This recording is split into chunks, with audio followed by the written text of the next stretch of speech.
And so here we are once again with Freddy the politician. This week, Chapter 7. So here's the very first page of Chapter 7. You may recall when we left Freddy last week, he had just made a big announcement to everyone on the farm that there was going to be a big meeting in the barn that night to elect a president to run the animal republic. This is a very important thing. Let's find out how it goes as we read Freddy the Politician, Chapter 7. There wasn't much work done on the bean farm that afternoon, though there was a good deal of activity. Animals hurried back and forth across the barnyard and gathered in groups to talk and argue. There were even one or two fights among the rougher element down by the creek on the edge of the woods, the water rats and weasels. Freddy was a little worried when he learned that the bank had closed early, and that the 3 woodpeckers were making a nest-to-nest canvass of all the birds on the farm. Fine way to run a bank, he said to himself, and he was even more worried when he met old Simon the rat and his son Ezra coming around the corner of the barn. For the rats had not been seen in the barnyard for over 2 years, not since the famous trial for murder in which Freddy had so ably defended Jinx against the false charge made by the rats of having killed and eaten a crow. Simon grinned wickedly at the pig. "Ah, my clever friend," he said, "still a trifle overweight, are you not?"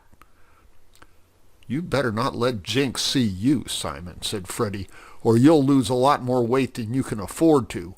What are you doing here anyway? You're not supposed to come up near the barn." "As a free citizen of this new republic of yours, I'm exercising my rights," said the rat. "I presume you won't deny us our votes." "No," said Freddy, "no, though I'd like to." And he hurried off to find Jinx.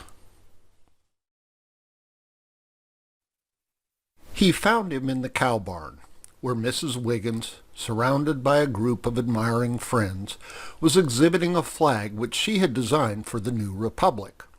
With a pair of old blue overalls and an old white nightshirt and some old red flannel underwear of Mr. Bean's, which Georgie had begged for her from Mrs. Bean, she had laid out a flag, and then Adoniram had stitched it up for her on the sewing machine. It was a good deal like the American flag, with 2 stars for Mr. and Mrs. Bean, and 13 stripes for the 13 original animals who had taken that famous first trip to Florida. There were also a number of buttonholes scattered about, which didn't stand for anything except they hadn't been able to avoid them in cutting out the cloth. "I have to laugh every time I look at those buttonholes," said Mrs. Wiggins. "What Mr. Bean will say when he sees his cast-off underwear flung to the breeze, I'm sure I don't know." "He'll be very proud and happy," said Robert. "I was going to have Adoniram cut a couple of blue beans instead of stars," said the cow, "but it did seem as if beans would be sort of funny on a flag. You can't imagine going into battle under a flag with beans on it." "Well, personally, I can't imagine going into battle under any kind of flag," said Freddy, "but I'm not very warlike. Anyway, I think it was very clever of you. I don't see how you ever thought of it." "Oh, I don't know how anybody could avoid thinking of it," said Mrs. Wiggins. A country without a flag is as silly as well, I can't think of anything it's as silly as a pig without a tail, I guess, Freddy." She gave her deep, comfortable laugh. "And as far as being clever goes, well, you know what they usually say about me. They say, 'That Mrs. Wiggins has a heart of gold.' You notice they don't ever say anything about my head. Still, when you all say I'm clever, it wouldn't be polite to contradict you. But what's on your mind, Freddy? I can always tell when something is worrying you by the way you keep grunting. I wasn't grunting, said Freddy. I may have sighed once or twice. Well, it sounds like a grunt to me, said Mrs. Wiggins, but as I say, I'm not clever. Well, out with it. I met Simon and Ezra out there, said Freddy, and if you ask me, they're up to something. What? Said Jinx, jumping up.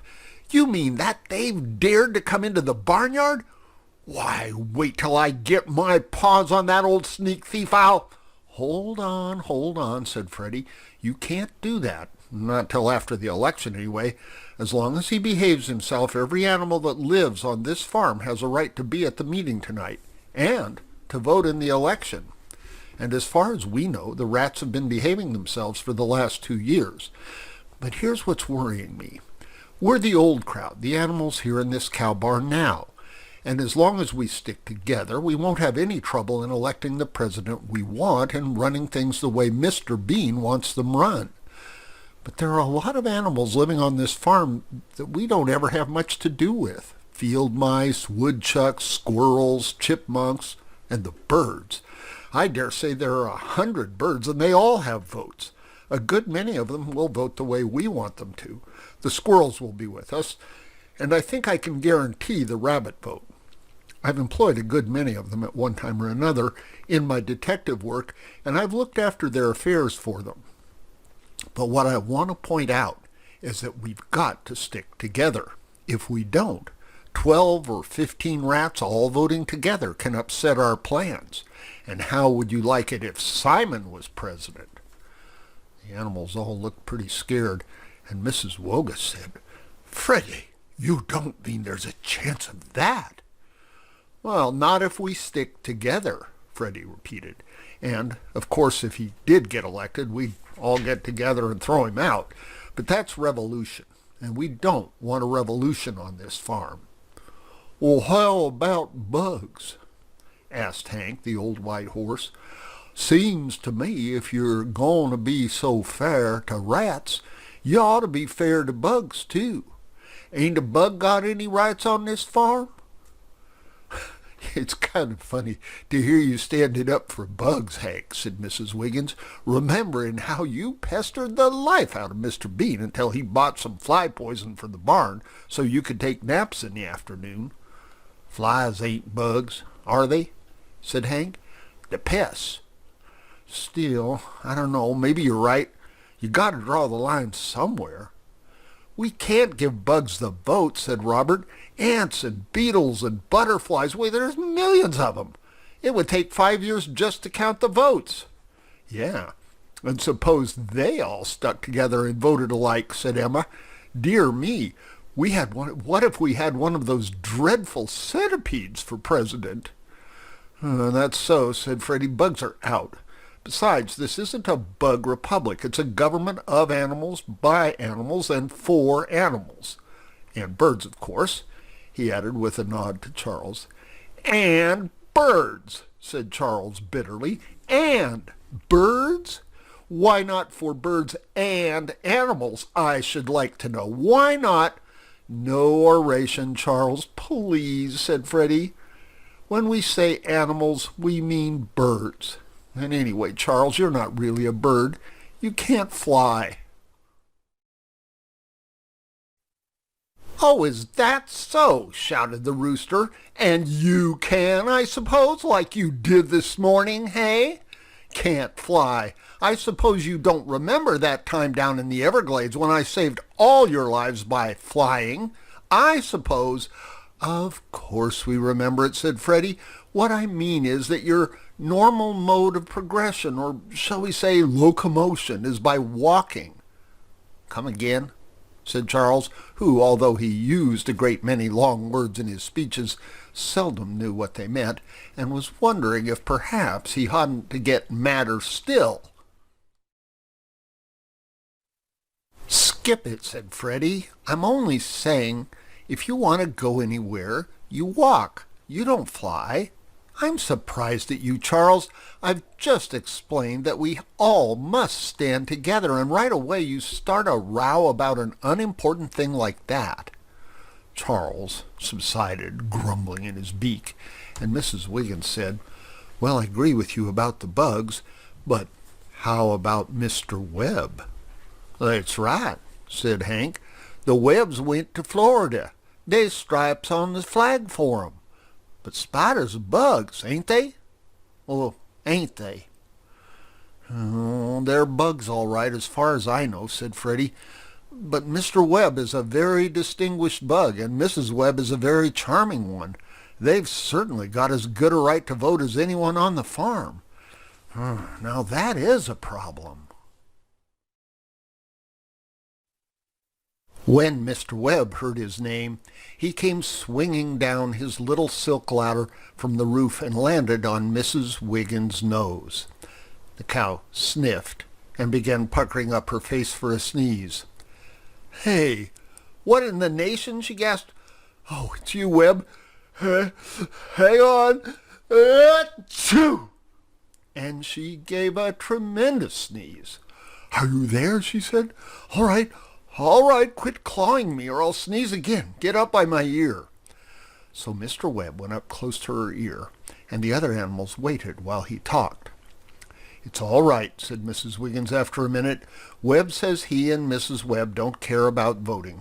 Says he's a bug and proud of it, but he knows it might cause us trouble, and he's sure it would cause him trouble, what with all the other bugs being jealous and all. Now isn't that just like Webb all over?" The animals all said it was fine of him and gave him a cheer, and Mr. Webb ran up to the tip of Mrs. Wiggins' left horn and jumped up and down, which is a spider's way of showing good feeling. "Now," said Freddy, "who shall we nominate for president?"